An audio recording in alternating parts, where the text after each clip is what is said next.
Hello everyone, आप सभी का फिर से स्वागत है। ये टेस्ट संख्या 17 है। इस टेस्ट सीरीज में 50 प्रश्नों को कवर किया गया है, जो कि एग्जाम के पॉइंट ऑफ व्यू से बहुत ही महत्वपूर्ण प्रश्नों का यह संग्रह है। इसका PDF Telegram channel Telegram quiz group में मिल जाएगा। वीडियो के डिस्क्रिप्शन बॉक्स में उसका लिंक है, आप ज्वाइन कर सकते हैं। तो चलिए स्टार्ट करते हैं। पहला प्रश्न, किसे मास्टर ग्रंथि के रूप में जाना जाता है? किसे मास्टर ग्रंथि के रूप में जाना जाता है? इसका सही आंसर हो जाएगा ऑप्शन ए, पिट्यूटरी ग्रंथि। सेकेंड प्रश्न है, रेबीज एक है। ऑलरेडी इसके बारे में हम लोगों ने डिस्कस किया है, दोबारा से इसको रिवीजन कर लेते हैं। याद रखिएगा, रेबीज जो है एक बीमारी है जो कि रेबीज नामक विषाणु से होते हैं। यह मुख्य रूप से पशुओं की बीमारी है, लेकिन संक्रमित पशुओं के द्वारा मनुष्यों में भी यह फैल जाती है। यह विषाणु संक्रमित पशुओं के लार में रहता है, और जब कोई पशु मनुष्य को काट लेता है, यह विषाणु मनुष्य के शरीर में प्रवेश कर जाता है। तो रेबीज एक जो है क्या है? वायरस रोग है, यानी डी ऑप्शन। टाइपिंग मिस्टेक है, ध्यान दीजिएगा। इसके बाद थर्ड प्रश्न है, बर्फ को बुरादे में पैक किया जाता है, क्यों किया जाता है? बर्फ को बुरादे में क्यों पैक किया जाता है? क्योंकि बुरादे उष्मा का कुचालक हैं। ऑप्शन डी इसका करेक्ट आंसर हो जाएगा। प्रश्न संख्या 4 है, जब किसी तालाब के शांत जल में पत्थर फेंका जाता है तो तरंगे उत्पन्न होती है। कौन कौन सी तरंगे उत्पन्न होती है आपको बताना है। जब किसी तालाब के शांत जल में अगर आप पत्थर फेंकते हैं तो वेव उत्पन्न होता है, अनुदैर्ध्य लहर और अनुप्रस्थ तरंग, यानी ए और बी। सी ऑप्शन इसका बिल्कुल सही आंसर हो जाएगा, ध्यान रखिएगा। आगे बढ़ते हैं। प्रश्न संख्या 5 है, आपको बताना है कि सूर्योदय और सूर्यास्त के समय सूर्य लाल रंग का दिखाई देता है, इसका कारण क्या है? सूर्योदय या सूर्यास्त के समय सूर्य लाल रंग का दिखाई देता है, इसका कारण है, क्या कारण है? लाल प्रकाश में प्रकीर्णित होने वाली लंबी तरंगदैर्ध्य होती है। तो ऑप्शन बी इसका करेक्ट आंसर हो जाएगा। 6 नंबर है, चमगादड़ या डॉल्फिन शिकार, शिकारियों या बधाओं को पता लगाने के लिए किस घटना का उपयोग करते हैं? चाहे चमगादड़ हो या डॉल्फिन, ये शिकार, शिकारियों या बधाओं को पता लगाने के लिए जिस घटना का उपयोग करते हैं वह है आपका, बताइए। सही आंसर हो जाएगा ऑप्शन डी, प्रतिध्वनि। ठीक है, इको साउंड। प्रश्न संख्या 7 है, उड़ते वायुयान में होती है। उड़ते वायुयान में क्या क्या होती है? इसका सही आंसर हो जाएगा संभावित ऊर्जा और गतिज ऊर्जा, यानी ए और बी। ऑप्शन डी इसका करेक्ट आंसर है। प्रश्न संख्या 8 है, बिजली के बल्ब के फिलामेंट के निर्माण के लिए टंगस्टन का उपयोग क्यों किया जाता है? बिजली के बल्ब आप देखे हैं, उसमें जो पीला रंग के जो प्रकाश उत्पन्न करता है वो होता है फिलामेंट, और ये टंगस्टन का बना होता है। क्यों टंगस्टन का बना होता है, इसका कारण क्या है आपको बताना है। जो टंगस्टन होता है इसमें अति उच्च गलनांक होता है, इसलिए ये जो है टंगस्टन से निर्माण होता है फिलामेंट। तो डी ऑप्शन इसका राइट आंसर है।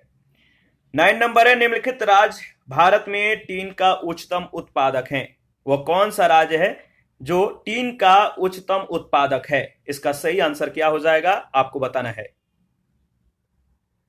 तो देखिए, इसका सही आंसर हो जाएगा छत्तीसगढ़, ऑप्शन डी।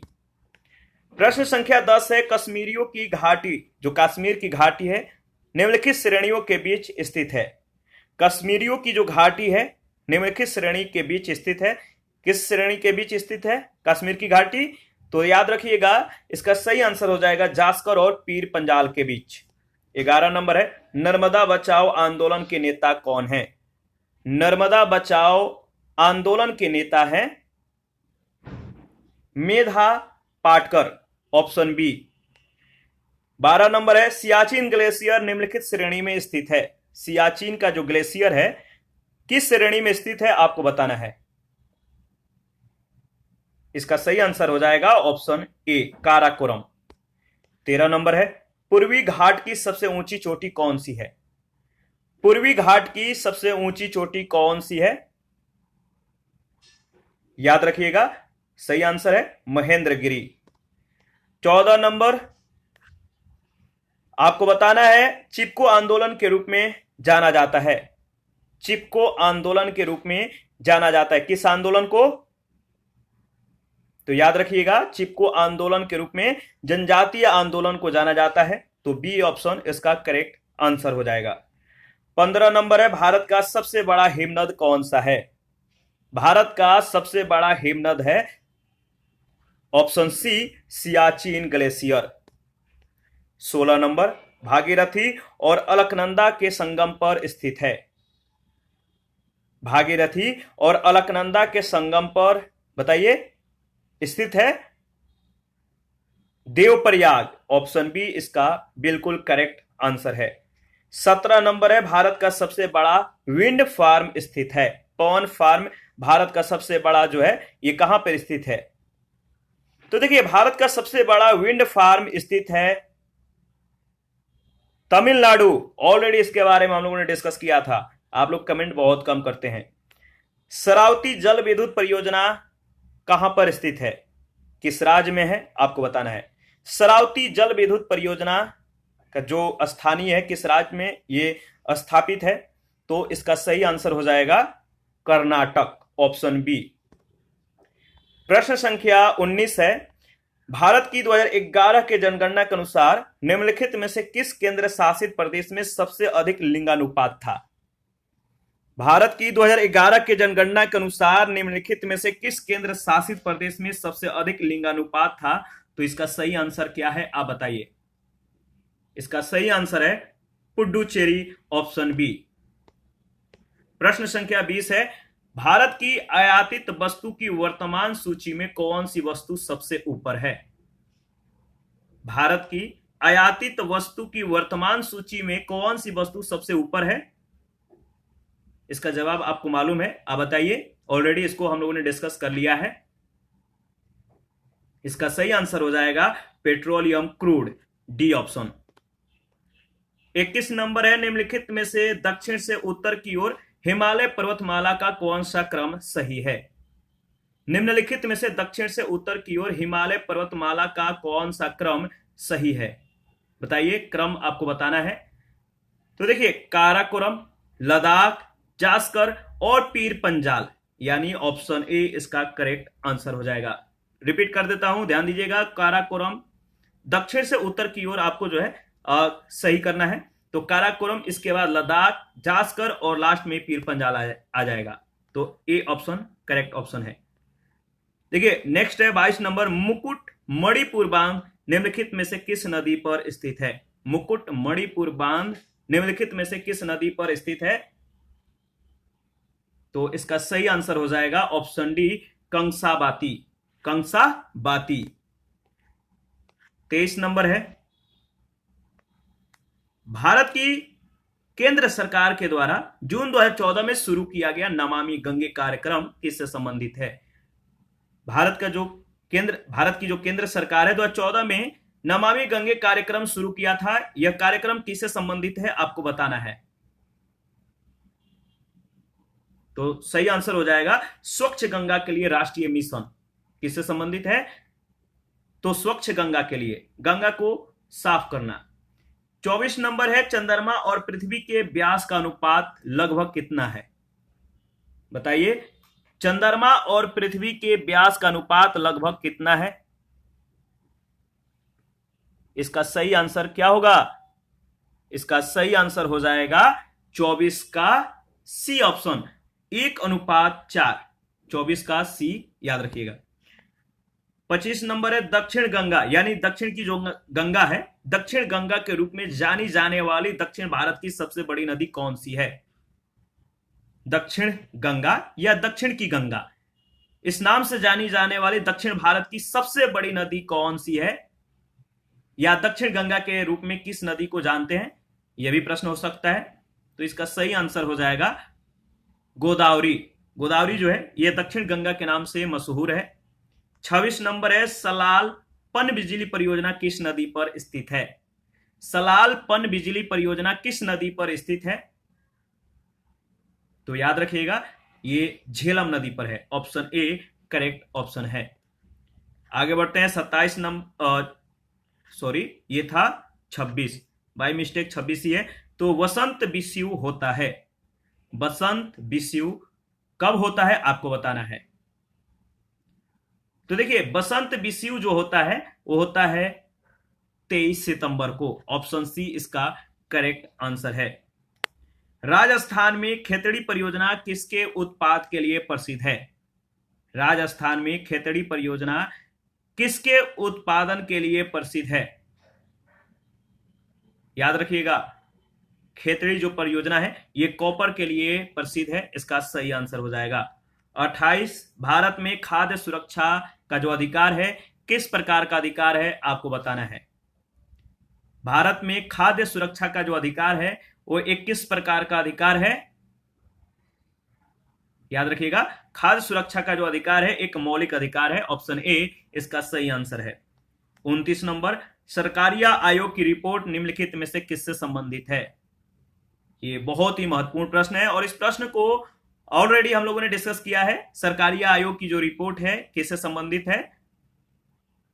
तो सही आंसर हो जाएगा केंद्र राज्य के संबंध से संबंधित है।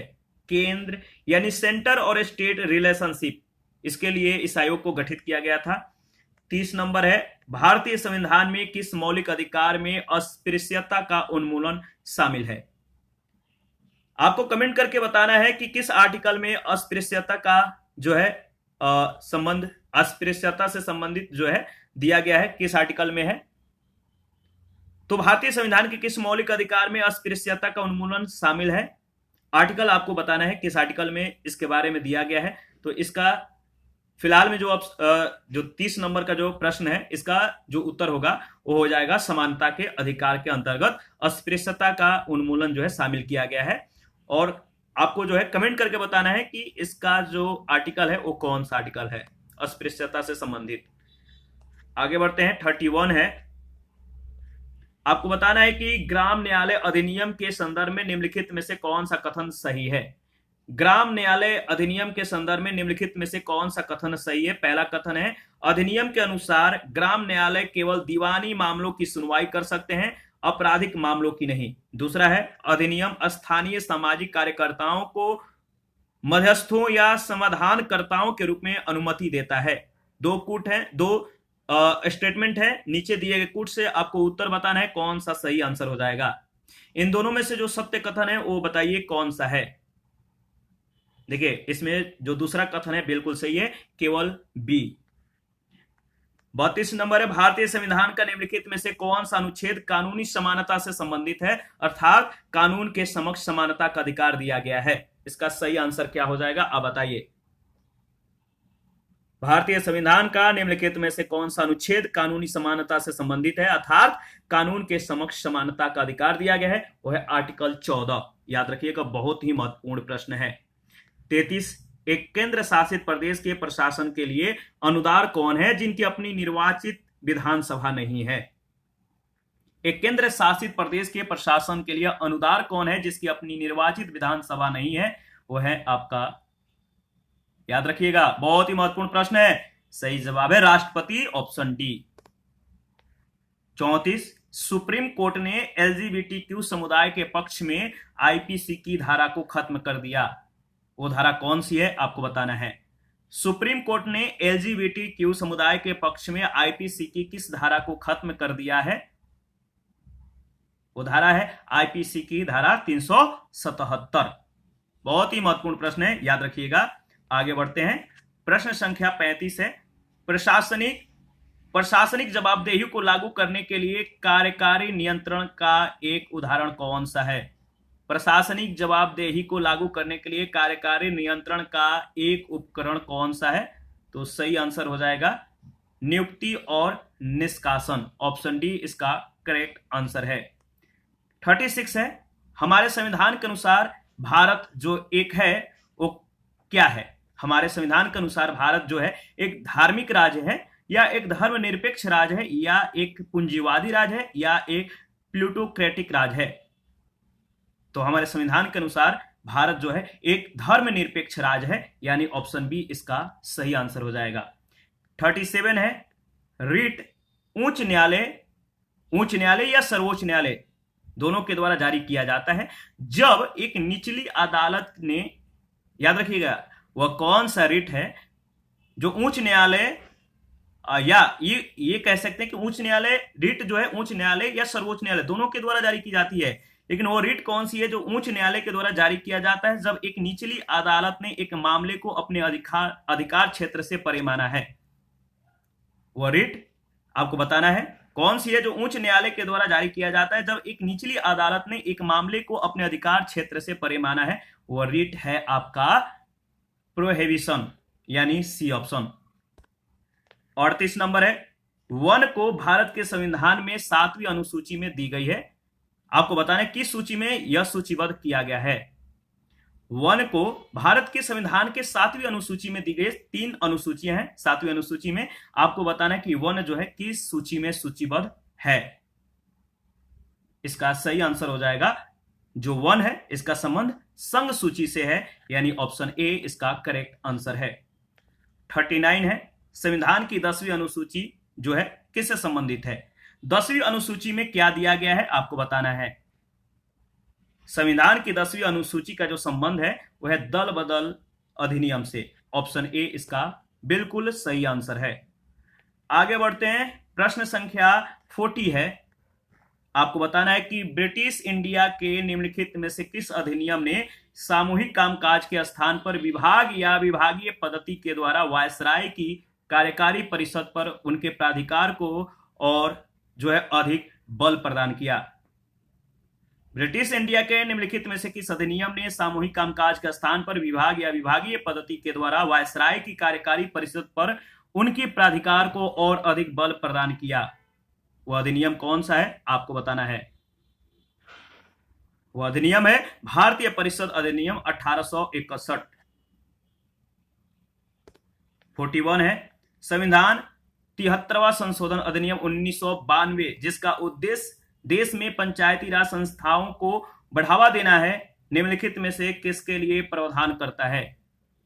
संविधान अधिनियम 1992 73वां संशोधन अधिनियम जो है, याद रखिएगा, संविधान संशोधन अधिनियम जो 73वां संशोधन अधिनियम था 1992 जिसका उद्देश्य देश में पंचायती राज संस्थाओं को बढ़ावा देना है, निम्नलिखित में से किसके लिए प्रावधान करता है? इसका सही आंसर क्या हो जाएगा? पहला दिया गया है जिला योजना समितियों का गठन, दूसरा है सभी पंचायत चुनाव कराने के लिए राज्य चुनाव आयोग, तीसरा है राज्य वित्त आयोगों की स्थापना। इन तीनों में से आपको बताना है सही कूट क्या है। तो देखिए इसमें जो है दूसरा और तीसरा स्टेटमेंट इसके संदर्भ में बिल्कुल सही है, यानी सी ऑप्शन करेक्ट ऑप्शन है। 42 है, पाकिस्तान को एक अलग डोमिनियन के रूप में कब बनाया गया था? पाकिस्तान को एक अलग डोमिनियन के रूप में कब बनाया गया था? 42 का ऑप्शन ए 14 अगस्त 1947। 43 है, 1947 में लॉर्ड माउंटबेटन के द्वारा घोषित भारत और पाकिस्तान के सीमा आयोग के अध्यक्ष कौन थे? 1947 में लॉर्ड माउंटबेटन के द्वारा घोषित भारत और पाकिस्तान के सीमा आयोग के अध्यक्ष कौन थे? इसका सही आंसर हो जाएगा सिरिल रैडक्लिफ, यानी ऑप्शन डी बिल्कुल करेक्ट ऑप्शन है। 44 है, निम्नलिखित में से कौन सभा संविधान की प्रारूप समिति का सलाहकार था? निम्नलिखित में से कौन सभा संविधान की प्रारूप समिति का सलाहकार था? तो संविधान सभा की प्रारूप समिति का जो सलाहकार थे वो थे आपका BN राव, यानी ऑप्शन डी इसका बिल्कुल सही आंसर है। 45 नंबर है, राज्य विधानसभा के 2 सत्रों के बीच अधिकतम अंतराल कितने महीने का हो सकता है? राज्य विधानसभा के 2 सत्रों के बीच अधिकतम कितने महीने का अंतराल हो सकता है? तो याद रखिएगा 12 महीनों का। डी ऑप्शन इसका बिल्कुल सही आंसर है। 46, निम्नलिखित में से किसे भारत के संविधान के एक अनुच्छेद के तहत एक निश्चित प्रावधान के साथ स्थापित किया गया था? निम्नलिखित में से किसे भारत के संविधान के एक अनुच्छेद के तहत एक निश्चित प्रावधान के साथ स्थापित किया गया था? 46 का सही जवाब है चुनाव आयोग, ऑप्शन सी। 47 है, आपको बताना है कि डॉट डॉट के स्थान पर क्या अर्थ है? ऐसे मामले जिन पर सर्वोच्च न्यायालय के द्वारा सीधे विचार किया जा सकता है उससे पहले निचली अदालत में गए बिना। बताइए वो कौन सा क्षेत्राधिकार है या इसका अर्थ क्या है? ऐसे मामले जिस पर सर्वोच्च न्यायालय, तो आपको बताना है किस क्षेत्राधिकार के अंतर्गत, या इसका जो अर्थ है कि ऐसे मामले जिन पर सर्वोच्च न्यायालय द्वारा सीधे विचार किया जा सकता है, उससे पहले निचली अदालत में गए बिना, यानी बिना निचली अदालत में गए बिना आप जो है सर्वोच्च न्यायालय के द्वारा सीधे मतलब कि वहां पे जो है इस मामले के लिए वहां पे विचार करवा सकते हैं। तो वो है आपका 47 का सही जवाब हो जाएगा मूल क्षेत्राधिकार। मूल क्षेत्राधिकार के अर्थ में सर्वोच्च न्यायालय के द्वारा जो है सीधे विचार किया जा सकता है और उससे पहले निचली अदालत में गए बिना। जरूरी नहीं है कि आपको निचली अदालत में जाना ही है, आप डायरेक्ट सर्वोच्च न्यायालय में जा सकते हैं। तो वो है मूल क्षेत्राधिकार के अंतर्गत। आगे बढ़ते हैं। 48 है। 48 में निम्नलिखित में से कौन सा एक 1924 कानपुर षड्यंत्र मामले में शामिल नहीं था? निम्नलिखित में से कौन एक 1924 कानपुर षड्यंत्र मामले में शामिल नहीं था? वह मुजफ्फर अहमद, ऑप्शन ए। 49, बंगाल का नवाब जिसने राजधानी को ढाका से मुर्शिदाबाद स्थानांतरित किया था वो कौन था? बंगाल का नवाब जिसने राजधानी को ढाका से मुर्शिदाबाद स्थानांतरित किया था, नाम है मुर्शिद कुली खान। आगे बढ़ते हैं। 50 और इस टेस्ट का लास्ट क्वेश्चन है। निम्नलिखित में से किसने कभी भी भारतीय राष्ट्रीय कांग्रेस के किसी भी अधिवेशन की अध्यक्षता नहीं की है? Option A Lala Lajpat Rai, option B Bal Gangadhar तिलक, सी गोपाल कृष्ण गोखले और डी सुभाष चंद्र बोस। बताइए इन चारों में से वो कौन व्यक्ति हैं जो भारतीय राष्ट्रीय कांग्रेस के किसी भी अधिवेशन की अध्यक्षता नहीं किए हैं?